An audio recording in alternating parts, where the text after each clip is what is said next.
आजिठु देशव्यापी बीजेपी सदस्यता अभियान आरंभ हेबो। भुवनेश्वर रवींद्र मंडपरे बीजेपी सदस्य अभियान ने स्वतंत्र कार्यक्रम अनुष्ठित हेबो।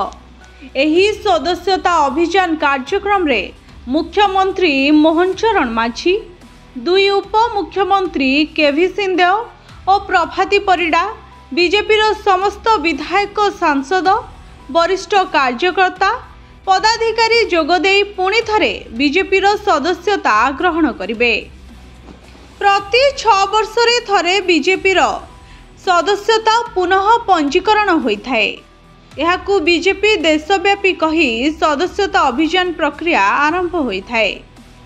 अन्यपटे ओडिशा रे 1 कोटी सदस्य बीजेपी सामिल करबा पई पद्म कैप टार्गेट करिछे। एहाकू नै विभिन्न वर्गर लोकंकू बीजेपी रे सदस्यता ग्रहण करी दल रे सामिल करिवार लक्ष्य रखिछि दल। 18 वर्षरु अधिक होइथिले बीजेपी रे सामिल होई परिबे। एहाकू बीजेपी घर को घर छिबो। ब्यूरो रिपोर्ट, भंजौता न्यूज।